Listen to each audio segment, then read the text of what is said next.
Close to 37,000 HIV tests were conducted in 2017. This is according to the annual HIV statistical report compiled and published by the Ministry of Health. In 2017, there were 223 new cases of HIV in Belize.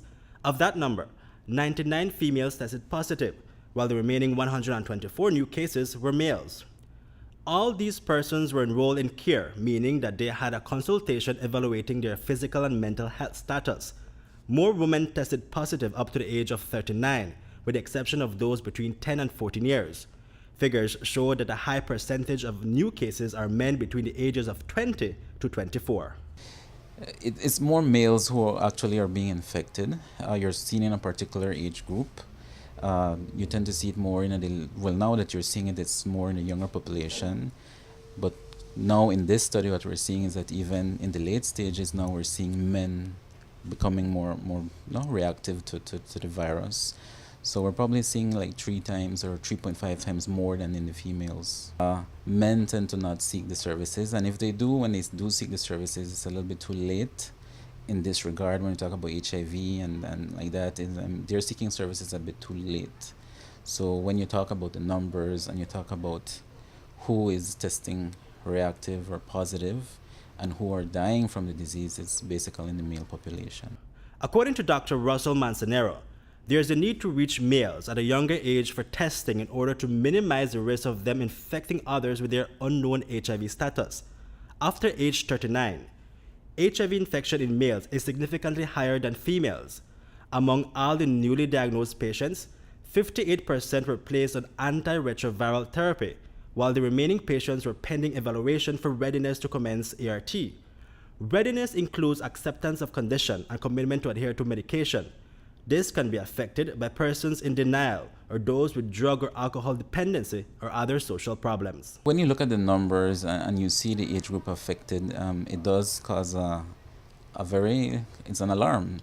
It's very young individuals who are being exposed.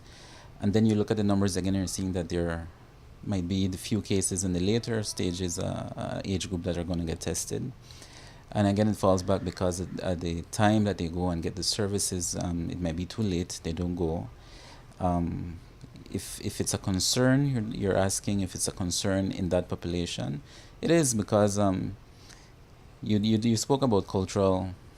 There might be some factors there. There are so many social issues behind it as well. So all of that influences how men seek services and their behaviors on a whole.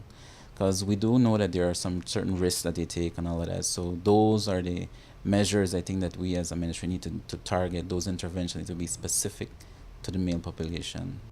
At the end of 2017, almost 15% of persons who were diagnosed with HIV had died. There were a total of 108 HIV-related deaths in 2017, with 39 females and 69 males. The Stand Creek district is reporting the highest HIV-related mortality rate, followed by the Belize district. In the Belize and Orange Rock districts, males are dying twice the rate as females. In all districts, males are dying at a higher rate than females, with the exception of Corozal. In Belize, the biggest challenge of the HIV program has been to care for and treat all newly diagnosed HIV-infected persons and those that are already on antiretroviral therapy. The primary goal of antiretroviral therapy is to suppress the HIV virus, thus improving the quality of health and life of persons living with HIV. Suppression is achieved by interfering with the ability of the virus to replicate or reproduce, resulting in an undetectable viral load. When the virus cannot replicate, damage to the immune system is minimized. You need to stay on your medication.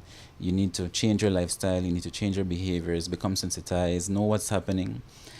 So for us as healthcare providers, we need to do more screening.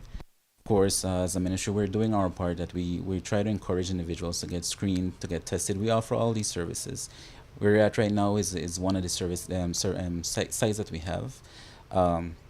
So it entails a lot of things that we're doing on our end.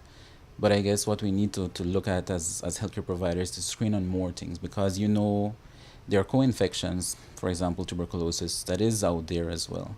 And these are the things that probably we should start looking at a little bit closer, because we're seeing that the number of individuals who are dying with HIV were probably infected with TB as well. So there are co-infections. So these are certain things that we need to improve on. I guess this is what we're trying to incorporate now. We're trying to integrate both services, HIV and TB, and this is the way how we're trying to work that now.